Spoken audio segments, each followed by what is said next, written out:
I'm Julia Coakley, Head of Operations, and on behalf of the MGAA, I'd like to welcome you to our webinar this afternoon, which is being delivered by the Association of Consumer Support Organisations and ARAG.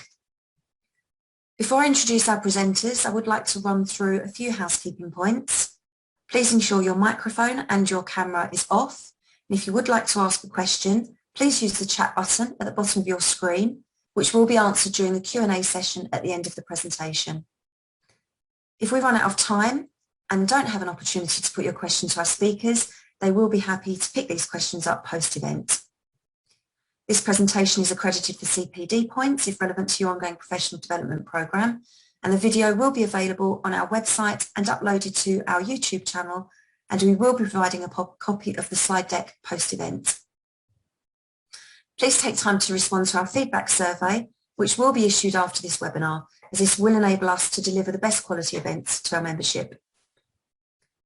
So today's webinar, The Changing World of Civil Justice and the Impact upon Consumers, is being delivered by ACSO and ARAG, and our speakers today are Maxwell Scott, Executive Director, ACSO, and David Haynes, Underwriting and Marketing Director, ARAG. Matthew is the Executive Director of the Association of Consumer Support Organisations, ACSO, a membership body created in 2019 to represent the interests of consumers as claimants in the civil justice system.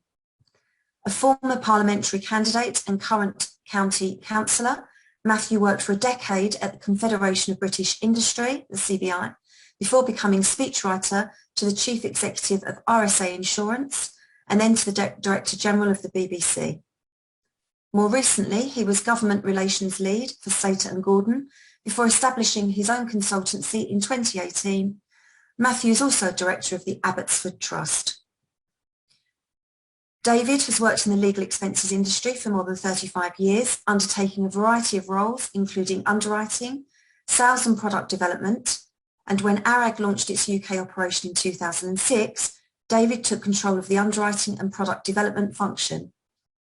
In February 2018, David was appointed to the ARAG UK board to help shape the future strategy of the business. In recent years, David has been instrumental in the outcome of a number of ATE test cases, most recently the West and Moripurd versus Stockport NHS Foundation Trust, which has been hailed as a triumph for access to justice for the victims of clinical negligence. David was a key witness throughout this trial due to his knowledge of the ATE market and the complexities of this case. So first, if Matthew, I might hand over to you. Thank you very much, Julia. Thank you for that introduction. I'm delighted to be with you all this afternoon. As a special treat for you all, I've actually got new broadband. My experience with my broadband in recent months has been appalling. I did an event recently and I was asked my opinion on something, I gave it, and they said, no, we can't hear you. I was asked my opinion again, I gave it, and they said, no, we can't hear you. And by the third time, they could hear me, but my credibility was actually shot to pieces. So I hope this works okay and you can hear me loud and clear. As Julia said, I'm the Executive Director of ACSO. Just a little bit of background on that. I don't want to bore you on it, but we've been going for a few years. And as Julia said, it's there to represent the interests of consumers as claimants in the civil justice system. The reason why we set this up was we felt there was effectively a gap in the market, that no one was particularly looking at the interests of consumers, and that as a result there was an imbalance effectively in the public policy debate, and perhaps too much defendant voice and not enough claimant voice. That said, we're very much commercially minded as well. We understand the market conditions that our members and others operate in, and we're mindful of economic reality effectively.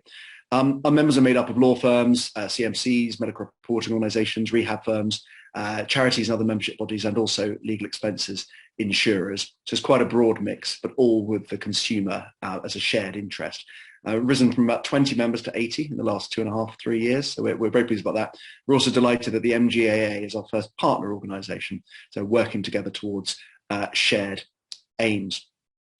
Appreciating that a lot of you listening to this will know quite a lot about the Civil Liability Act, but I think nonetheless it's worth reflecting on how it came to be and what that tells us about civil justice and the government's attitude towards it. It's a very interesting case study, in effect, of where power lies, in how lobbying works, and how the consumer, I'm afraid, rarely comes first, or indeed the voter, or indeed the customer. The origins of this are complicated. They're based part in legislation and part in politics. Dave's going to talk a little bit about the specific legislation and the sort of impact on products and services that people offer a bit later on. But I'm going to talk about, as Julia said, I have some experience, not always very successful experience of politics, so that's where I'm going to talk about. The origins, I would suggest, of the Civil Liability Act lie in the global financial crisis. If you cast your minds back, those of you who can, to 2007, the then Labour government, under a recently chosen as leader, Gordon Brown, was riding high in the polls, a 10-point poll lead. Seems extraordinary today, but they did. And he was considering a snap election. And then George Osborne made a pledge about inheritance tax at the Conservative Party conference that year. The polls started to move. Gordon Brown got for it, and the election never happened. Now, on the other side of the Atlantic, things were starting to go even more wrong for Lehman Brothers. The subprime mortgage scandal, which brought them down, and many others, led to, as we know, the global financial crisis, which led to recession here and pretty much everywhere else in the world as well. Now, Gordon Brown's reputation briefly soared, as he put it in his own words, as he saved the world, but then rather fell apart as the reality of the recession and of quite how fiscally incontinent he'd been in previous years became more apparent. Now, I should add at this point, the debts that Gordon Brown accumulated are nothing compared to what Rishi Sunak has built up since the start of the pandemic. But there's a thread that runs through this, which I promise you is relevant to us today. And it's this, it's interest rates. In the wake of the global financial crisis, interest rates plunged right across the world, and they remain at plunged levels. In fact, they're even lower than their sub-plunge now. And this is why Rishi Sunak can, at least for now, get away with his fairly convincing Gordon Brown impression, as you have seen in his last budget. But closer to home, that dramatic fall in interest rates had a particular impact on general insurers and insurance in the UK. I mean, put simply, and some of you may disagree with this, but underwriting returns were never historically of much concern to insurers than investment returns, which tended to be very reliable. It's why so many large insurers were such a good share to own, good dividend yield and all the rest of it, because large amounts of money, safe investments, 5% a year, everyone's laughing. After the global financial crisis, these investments returns began to fall away steadily. And so inevitably, premiums on things like car insurance began to rise. There's a very good chart I have, which I should have brought today, but forgive me. But it shows on the investment returns for general insurers tailing off from right to left over sort of years after the global financial crisis. There's another chart which shows average motor insurance premiums going up from right to left in the years following the global financial crisis. And if you turn around either of those charts, they pretty much map each other. And so the reason really for the increase in car insurance premiums was the fall off in investment returns. Now, what's this got to do with whiplash? Well, as prices rose, people understandably wanted an explanation. And nobody really, other than a few city analysts, seemed to draw attention to that relationship with investment returns. Instead, it tended to be pinned on various forms of claims costs, and two main ones. And obviously, insurers have their own administration costs, and casting my mind back to my days at RSA, I remember one board member telling another one off for pointing out that his expenses budget was a limit and not a target. So clearly there are administration costs for running a major insurer, but repair costs and personal injury claims are two of the other major claims costs. Realizing this, so began in earnest the campaign to have British necks formally labelled as being the weakest in Europe. So when the Conservatives took power in coalition with the Liberal Democrats in 2010, they then took up the issue of insurance fraud, which had been hanging over the industry for a while. David Cameron, again, there's a lot of names I mentioned there that seem rather blast from the past, so forgive me for that. But David Cameron hosted an insurance fraud summit on Valentine's Day in 2012, or possibly 2013, that brought together almost entirely just insurers to talk about what could be done to tackle insurance fraud. This led to the Insurance Fraud Task Force, which eventually published its final report in early 2016, which made about 28 recommendations, most of which are very good ones, although unfortunately the report seems to have rather just gathered dust since, but never mind. But by then, another of other things had happened by the time the report actually came out. Chief among these, from our point of view, and this relates again to the financial crisis, was the cost of living crisis. The coalition's various austerity measures in the years after they were elected led to real terms pay freezes and even falls, especially in the public sector, although that did come after some years of fairly high increases. But the effect of this and of the post-financial crisis recession, especially things like restrictions in supply of credit, which saw many small businesses suffer, saw many of our fellow citizens really feeling the pinch. Now, Ed Miliband, another name, incredibly still around, he had a pretty disastrous 2015 general election campaign. He lost Scotland to the SNP in the wake of the independence referendum. It probably wasn't as bad as what happened to Nick Clegg, but let's discuss business before pleasure. The one part of Ed's campaign that actually seemed to chime, it wasn't his famous Ed stone when he like Moses, he had all his pledges on a big stone. It was a cost of living crisis. George Osborne, who was about as canny an operator as we've had in politics really since Tony Blair and Peter Mandelson, noticed that this had chimed with people. And so he adopted it pretty rapidly after the 2015 election, to the victor go the spoils. So he and Sajid Javid, who is now he's now the health secretary, but at that time was the business secretary, identified a number of markets which they said were dysfunctional and anti-consumer. One was utilities. I'm not quite sure how that's gone. Another one was personal banking. A further one was, believe it or not, local monopolies on school uniform supply. But actually anyone with school-aged children will know there are some serious deficiencies of how you buy school uniforms. But the one that interests here is car insurance. And so the Treasury started looking for ideas as to how to bring the costs down. As if by magic, there on a shelf was Aviva's Road to Reform report, which called effectively for the abolition of people's rights around whiplash claims, which had gone up dramatically in number since 1999. Now, this didn't come out of the blue. As Dave will come on to say a bit later, we'd already had the Access to Justice Act, LASPO is important to this, the introduction of Medco.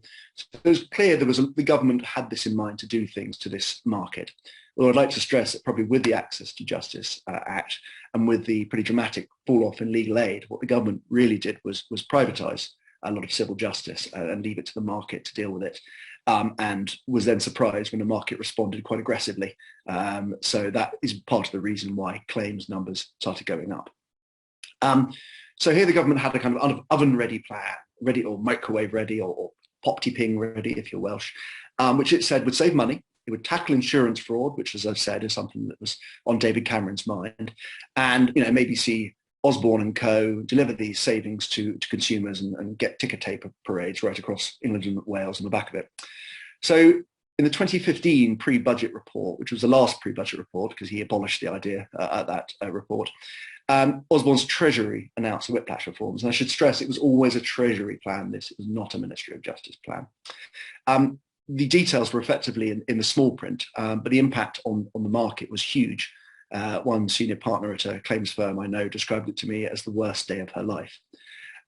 It proposed increasing the small claims track limit from £1,000 to £5,000 and abolishing general damages below this. So effectively taking out the vast majority of motor claims, motor claim, personal injury claims at a stroke. At that point, there's probably around 750,000 a year, something like that, down from a peak of about 1.1 million at the start of that decade. Now, two promises were made. One was that this would save hard-pressed motorists around £50 per premium. The other was that insurers would continue to provide rehab and cover special damages and so forth, and of course maintain its services it provides to the more seriously injured. That was never up for grabs in this. Now, if George Osborne's plan had been implemented, I think things would be very different today, but politics being politics, it wasn't quite to be. Liz Truss, who's now Foreign Secretary, crikey, she took over as Lord Chancellor in 2016, and she quickly indicated that the proposals, the Osborne proposals, weren't quite for her, and she insisted on the introduction of a tariff of damages.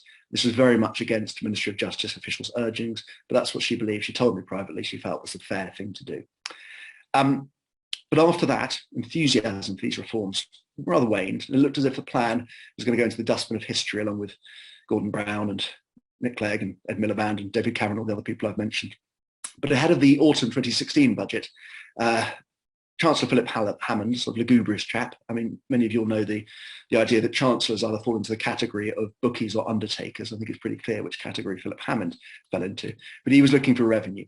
And he identified a 2p increase or a 2% increase in insurance premium tax as one. But he realised this wouldn't go down at all well with the API and insurers. So before making that announcement, he effectively relaunched the good ship whiplash reforms, and back they came. This was going to be through the Prisons and Courts Bill, and that was going to provide the primary legislation for the changes, including the ban on whiplash claims and on pre-med offers. Most of the remaining matters specifically the increase in the small claims track limit, would be dealt with by statutory instruments through the Civil Procedure Rule Committee. That said, this bill, the Prison and Courts Bill, never made it through the wash-up ahead of the snap 27 general election. The wash-up is when they take existing legislation going through the houses and try and deal with what they can before Parliament prorogues for the election. But this didn't make it through. The proposals did feature in the 2017 Conservative Manifesto, but many thought maybe they would never re-emerge. But in the Civil Liability Bill, re-emerge they did. It's a curious fact that one of the very few pieces of legislation that the doomed Theresa May managed to get through Parliament during her premiership was the Civil Liability Act, despite some slightly close calls in the Lords on the second reading. The bill became an act in late 2018, but then followed a pretty agonising 2.5-year period when officials effectively tried to work out how to implement this plan. The irony of all this is that it was intended to tackle increasing claims numbers, which of course were falling away pretty sharply even before the pandemic. And of course, we know what's happened since then. We know that accident numbers, we believe that accident numbers remained roughly as they were.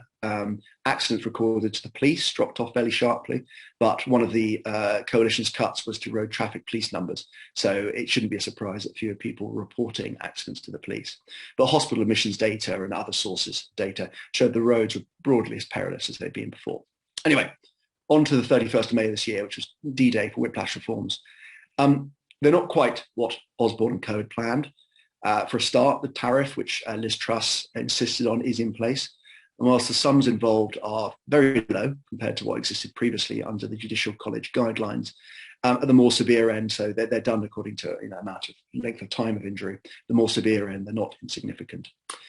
Thanks to a campaign that we ran with our members and others, vulnerable road users, so that's cyclists, bicyclists, horse riders and motorcyclists, are exempted from the changes. And also children and protected parties are largely exempt from the changes. They're still subject to the tariff, but not to the small claims track limit. Claims that don't relate to road traffic accidents, i.e. for employers' liability, public liability, they're only going to see a small claims track increase to £1,500 and not for a little while yet, reflecting again some lobbying by us and others because it wasn't felt that those sorts of claims were in any way part of the problem. We recently saw the launch of the new official injury claims portal. It had some pretty jaw-aching, teething pains, but it's now operational and it's beginning to produce data. We've had the first quarter of data on how many people are claiming and whether they're seeking legal support or not. Rather oddly, perhaps, the OIC, the official injury claims portal, is funded by a levy on insurers, and so whether or not there's adequate incentive for them to make sure the claims process is a smooth one, I don't know, but I can put my cynicism to one side. The expectation from the government and indeed the Motor Insurers Bureau, who operate the OIC, is that claims numbers will drop to around 400,000 per annum by the time that the new portal and the new regime is settled in, which I think is after about 18 months, so towards the start of 2023. That's 300,000 claims through the OIC and 100,000 through the pre-existing claims portal. So a really dramatic drop compared to 670,000 in 2019 and around, like I said, 1.1 million the start of the last decade, so 2010-11. Now the £50 cost of living crisis dividend, that's fallen to an estimated £35. I'm not quite sure whether the fag packet this was calculated on will find its way into the National Archives one day or not, but that's the number that insurers have been charged with delivering by the end of 2024. Contained within legislation is the duty on the FCA to investigate whether that savings has been passed on. And that involves the assumption that 85% of the savings made as a result of these changes would be passed on to consumers or to premium holders. So at the end of 2024, at the earliest, the FCA will look into this. And it'd be a brave person who'd bet against them, our insurance colleagues coming up the way to demonstrate that £35 has indeed been delivered. Whether or not it's swallowed up by other claims costs, I don't know, and perhaps Brexit will get the blame for that. My guess before the official injury claims portal launch was that no more than 10% of claimants would be litigants in person. It was a portal actually designed with litigants in person in mind, but I think our view was actually even a heavily simplified legal process is still quite complex, and most people would seek the support of a law firm and others to take them through that. And I think it's around 10% so far doing it at litigants in person. I think if anything, that number will drop as law firms and others work with the OIC to improve the tech and to make it easier for people to use them. But look, I'm not anticipating this is the end of the story. That's the context of how this happened. time it took to happen, which is extraordinary, and where we are now. I don't think it's the end of the story. We have a number of outstanding issues, for instance, how to value hybrid injuries. So that's injuries that contain a whiplash and a non-whiplash element, which currently we have no way to work out how to value those. There are complexities to do with medical reports for those types of claims and others. I don't doubt there may be a push by some to have the tariff numbers frozen or even reduced, perhaps for a small claims track limit to be increased again, for tweaks to legislation to expand the range of soft tissue injuries covered away from shoulder, necks and upper back towards lower back, knees, fingers, toes, who knows. I'm sure there will be something like that. And there's also part two, the famous part two. Now, back in 2017, the government consulted on its proposals here. Part one related effectively to what I've just discussed. Part two covered some other things, including credit hire, rehabilitation and other civil justice matters. This is expected fairly imminently, maybe within the next couple of months. It's taken them around 5 years to do that. So it may be that anything bold that is proposed in part two will merit a further consultation and a further wait. But that's sort of where we got to and the context it sits in. I think, Dave, now I can probably hand over to you for my political blather and talk a little bit about what this means really to the market and sorts of products available with a particular eye on LEI. Thank you very much, Matthew. Good afternoon, everyone. Yes, Julia, if you could go to the next slide for me, please.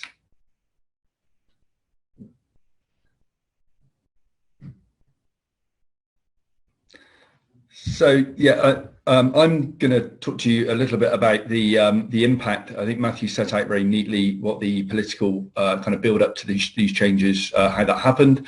I'm going to give you a bit of background as to some of the milestones that led to this, and also really the impact on the legal expenses market, in particular the motor legal expenses market. So I think we've already touched on these acts back in 1999. We had the Access to Justice Act, and that was really about capping the amount of legal aid spend, and what that did is it paved the way for AT insurance and the growth, and it introduced, for those that might remember that, the recovery of AT premiums and also the success fees. So we did see a big spurt, if you like, of AT insurance in personal injury. Then in 2012, and it came in April 2013, we saw the Legal Aid and Sentencing Prisoners Offenders Act, often shortened to LASPOA, and that came in April 2013. And what that did, that placed further cuts on the legal aid legal aid spend, I should say, and it reversed some of the rules on the recoverability of success fees and AT premiums. It did come out with some exceptions, most notably in clinical negligence and a few other areas as well. And in return, it offered, if you like, claimants with the protection that in the event that their claim was unsuccessful, then the legal costs of the opponent would not be recovered from them in the event that their claim was unsuccessful. So that's called qualified one-way cost shifting, or QWOCS, for those that want to abbreviate it. So that was in 2013, and that really then led to, I would say, a reduction in the numbers of ATE policies that were sold, because the premiums that were then charged then would be recoverable from damages, not as they were back in from 1999 to 2013, where they were recoverable from the at-fault insurer typically. So the insurers would be acting as the defendant insurers on most of these cases, and they would be paying, if you like, the AT premiums and the success fees. So the 2013 Act, if you like, went some way to reversing that, and it meant that insurers were no longer responsible for paying the AT premiums and the success fees, but could no longer, if you like, recover their costs in the event that the legal claim that they defended was successful. In 2018, we did see the Civil Liability Act come about, as Matthew was already explaining. That was been ongoing for, I think, some 5 years. It was actually implemented after some delays, several delays, in the end of May, 31st of May 2021. And what that did was increase the small claims court limit for personal injury claims to £5,000. There were some exceptions, the vulnerable road users, as Matthew's already explained. And it also notably introduced some much lower damages for whiplash claims. So we believe that something like 3/4 of claims, personal injury claims, would have fallen into this small claims limit up to £5,000. So you can see there's quite a lot of claims now that in the past they would have been the legal costs of those cases would have been recoverable, and now following the CLA, they are no longer recoverable, and they are payable by claimants themselves, either by way of legal insurance or they pay from their damages. So we move on to the next slide, please, Julia. So it's probably worth just seeing where, if you like, going back to the old model of motor legal expenses, where we were pre the CLA, so pre-May 2021. I think what we saw was there were lots of firms that were specialising in personal injury. They were operating in both the BT and AT markets, panel firms with under referral agreements with insurers, or they were actually under conditional fee agreements for claimants that didn't have BTE. The vast majority, as I said just now, I'd say 75 to 80% of claims would have led to a recovery of the solicitor's legal costs. They would have been what we would call fee bearing. So in the event of the claim being successful, which I'd say the majority of these cases tend to be, then the legal costs for those claims would be recoverable from the defendant insurers. The small claims, i.e. those claims where there was either no personal injury, so they were recovery of excesses, or claims that involved just damage to the vehicle, they were subsidised, if you like, by the larger fee-bearing personal injury claims. And what that amounted to was that the BTE, motor legal expenses premiums, have been kept low, artificially low, we could say, due to this subsidy. So the most legal expenses premiums have been close to zero, or even below zero, up until the Civil Liability Act. And there was quite a significant other income generated. There were other areas such as car hire and salvage and medicals, and often that income generated would be shared between parties. So, if you like, the old model was very much about the costs that were recovered from the defendants. That was enough, if you like, to run all the small claims and then all the other personal injury claims. And as I said, the BT premiums, in terms of the net cost, if you like, to the legal expenses providers would retain, and then the ultimate underwriters would retain, would be relatively low. But of course, the gross premiums that were being charged were still relatively healthy. We'll come on perhaps in a second. We move to the next slide, to how that then translates into the new model. So post-CLA, I think Matthew's already mentioned that the vast majority of injured parties, and I think we've seen from the first set of data, it's roughly around about 10%, are still being represented, and that I think is set to continue, if not increase. So it's they do still clearly depend very much on having legal representation to pursue their claims through this new portal. And we're seeing fewer lawyers now specialising in personal injury, some consolidation in the market, especially when we look at those claims that remain in the small claims court, because of the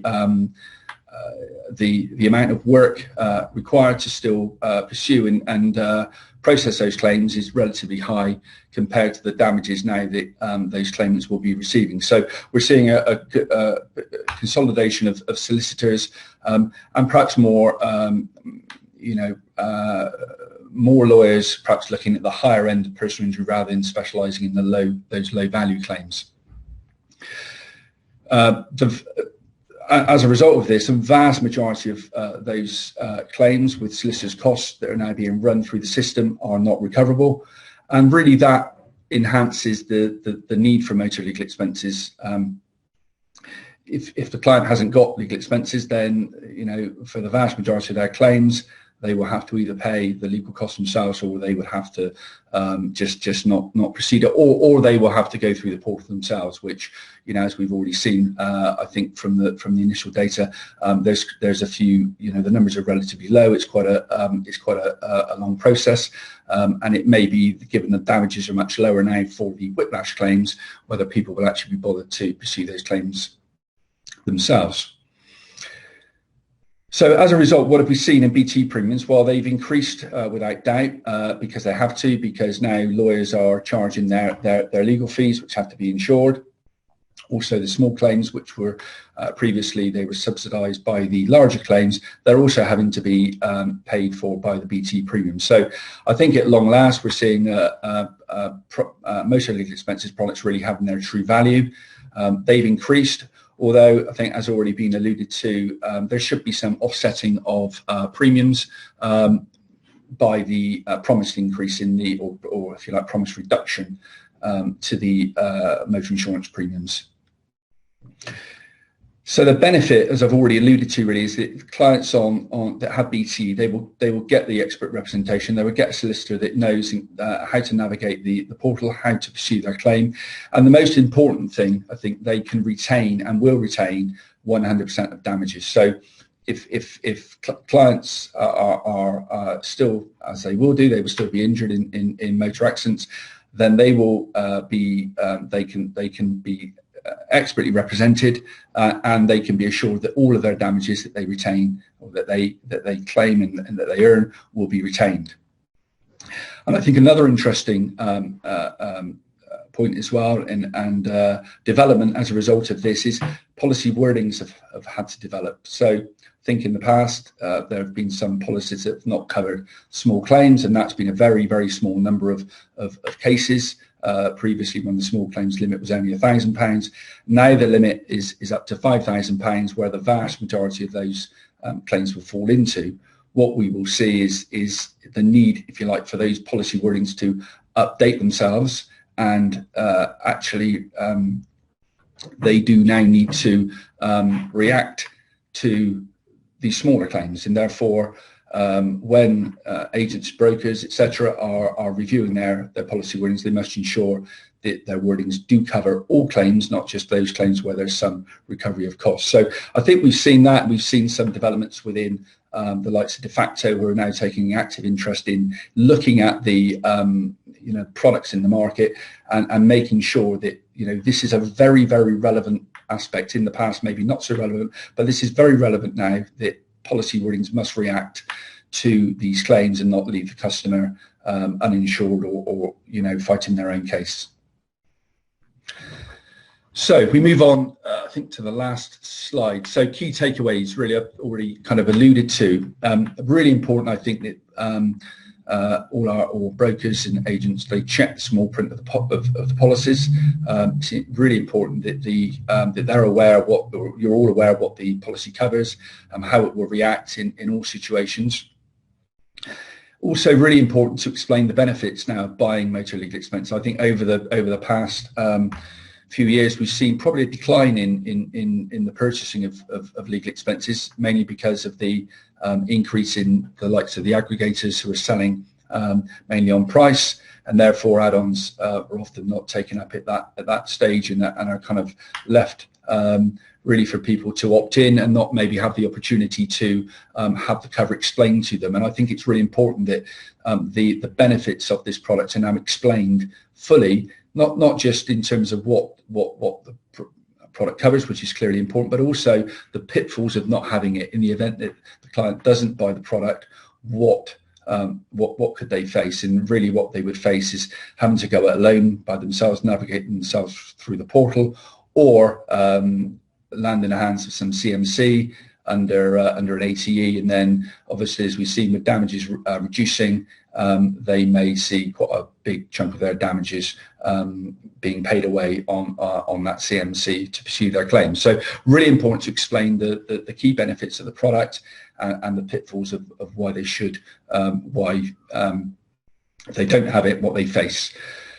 And really lastly, about don't leave yourselves exposed, or the clients exposed, to unwanted processes if they don't have the coverage, or unwanted legal costs if they if they don't take it, it's clearly even more important than ever now that clients buy legal expenses and have this cover up their sleeves, so that in the event that they do need it, they can get represented expertly, and also they don't lose damages, and that's really a key takeaway, I would say.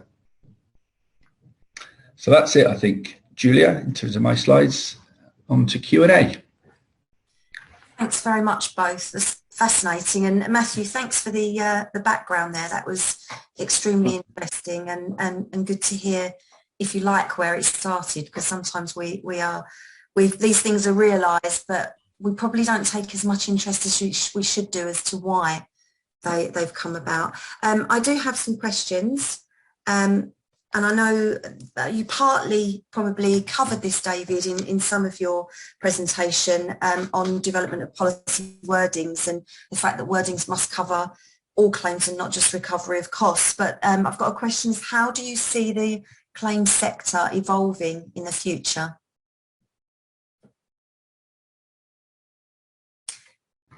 Sorry, Julia, I went on mute then, just so that I can have a glass of water.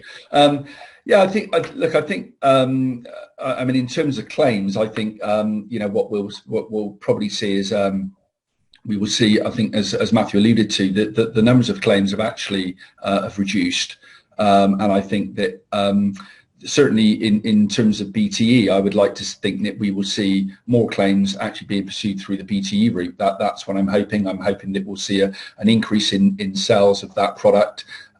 We think the penetration is roughly 30 to 40%. It's quite difficult to tell sometimes. And that's actually not increased too much in recent years. So we would like to see more, if you like, more sales on BTE, which would mean that more claims would be pursued where people are insured rather than perhaps taking ATE. And I think that we will clearly, though, with damages being much lower now, and Matthew might have some comment to make on this as well. It's likely, I would suggest, that more people are less inclined to bring their claims, where, if you like, the ultimate payback that they're going to get is much lower than they were going to get before. So possibly the lower numbers of personal injuries that we've seen over the last kind of 2 or 3 years may continue. But for those people that have got BTE, then of course it's still worth them bringing their claims. So, because if they're not going to lose any damages, not at risk of paying any legal costs or any unrecovered disbursements, then why wouldn't you bring your claim? So maybe we will see fewer claims where perhaps people haven't got BTE. Yeah, I think just to add to that, I think you're right. I'm already hearing anecdotal evidence of people calling up law firms, finding out what their injury might be worth, and saying, well, it's not really worth my bother. And the danger of that is that people don't know what their injury might be worth until they've had a medical examination and so forth. Clearly, they've got a 3-year limitation period to make a claim in. But the majority of whiplash-style cases are normally, the symptoms are gone within around a year, 9 months to a year. But during that period, you can suffer, considerable discomfort and, loss of immunity and all the rest of it. And it's not just, of course, about the general damages. So, about the 300, 400, 500 quid up to a few thousand at the higher end. It's also about special damages and rehab.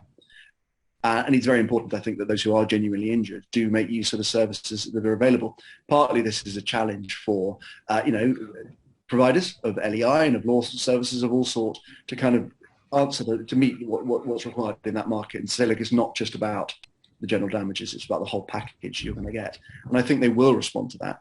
There's a thing about consumer awareness as well. And I mentioned before about the extremely high numbers of claims that were made, just over 10 years ago. Part of that was based on, obviously, the marketing strategies and so forth of law firms and others. But it was also about consumer awareness. You look at the gap between 1999, the Access to Justice Act, and when claims peaked around 2010-11, that was an awareness growing period.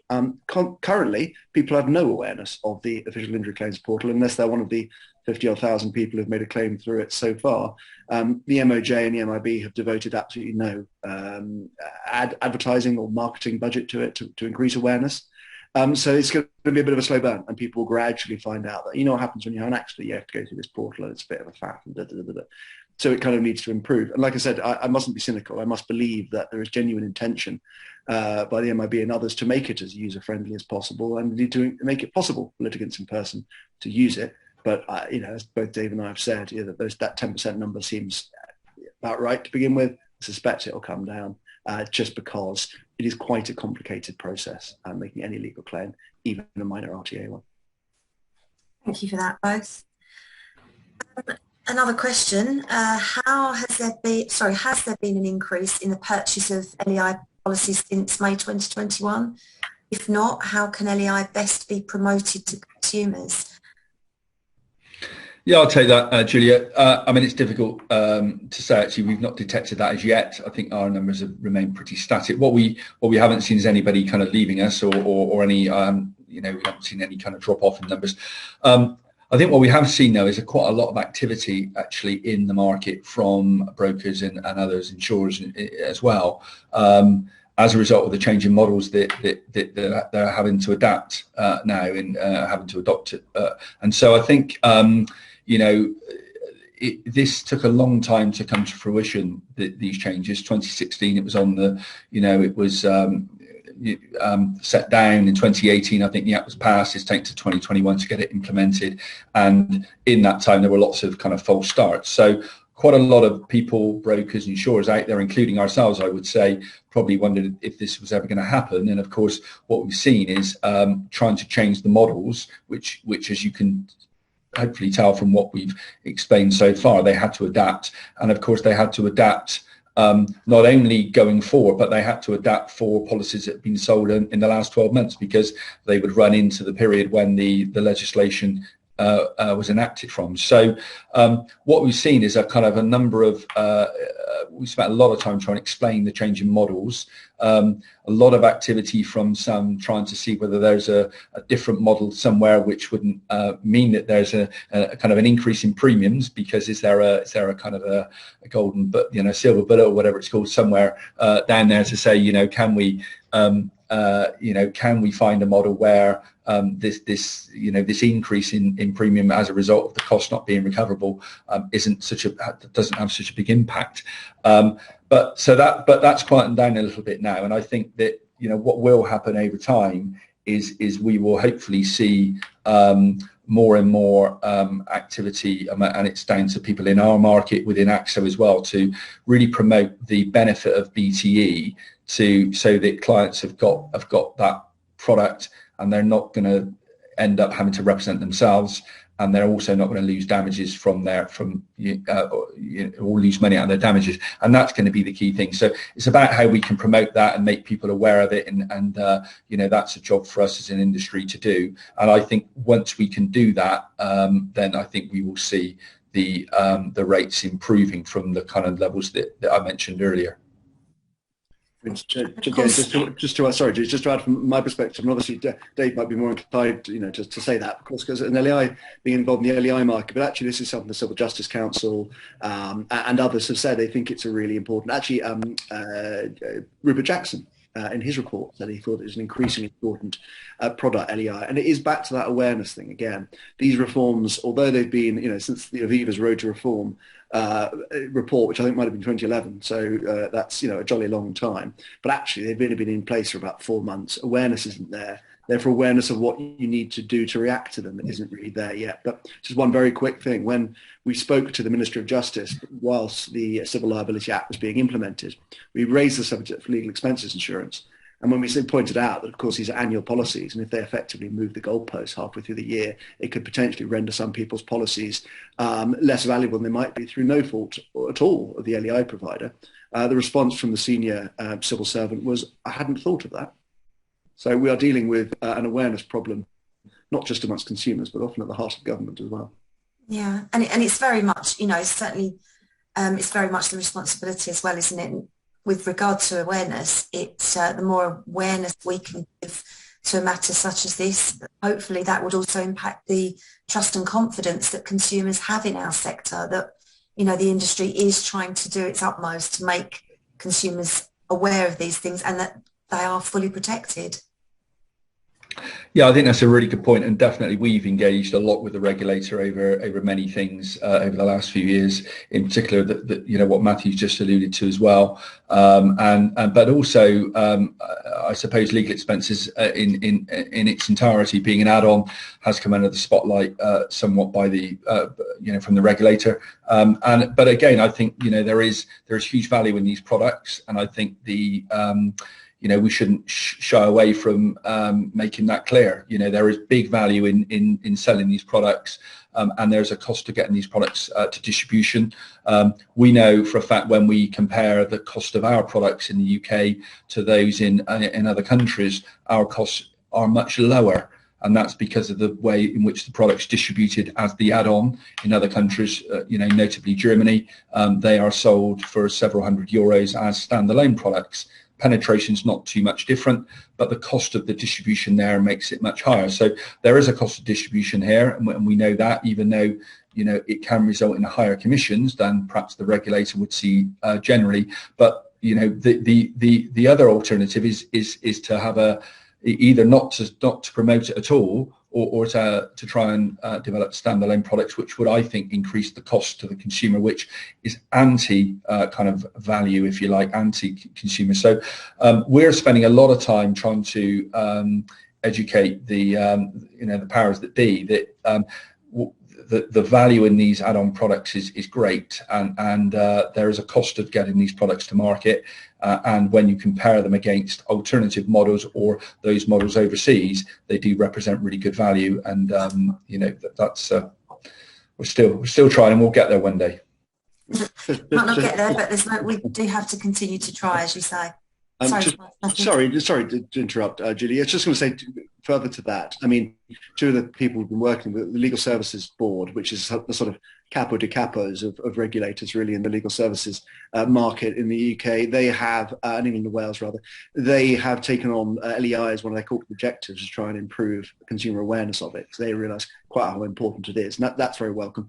We've also, and Dave mentioned earlier, been working with De Facto, the ratings people, specifically on the issue of commercial LEI and how to improve the ratings criteria that De Facto uses, because they were largely sort of going at it blind, to be honest with you. So we're working to make sure that consumers, be they individual consumers or small businesses, which often have very similar needs, kind of understand these products better and have trusted ways that they can judge them. And we know there are problems with the trust pilots and Google ratings of this world, and they can be corrupted. But De Facto tends to be seen as something of a gold standard, but they're only really as good as the market information they're given. So we're trying to help them as objectively as possible come to some good ratings decisions.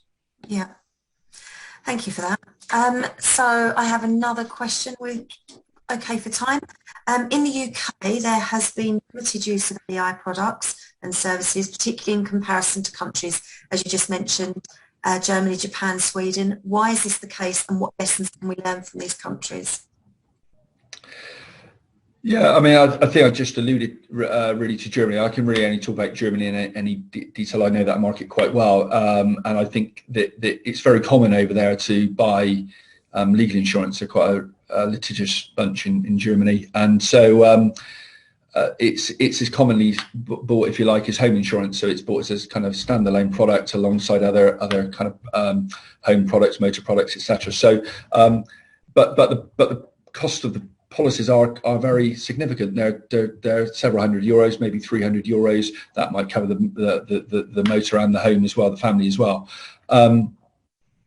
But so I think that the penetration actually is not too different. I think in Germany the penetration level is just under 50%. Maybe it's slightly lower here, but it's not that much different. The size of the market is much bigger because of the fact the premiums are much higher, and they distribute, as I said, through these standalone products. Whereas over here in the UK, you typically find the products are sold as add-ons to the core kind of home, motor, and kind of business commercial insurances. So I think that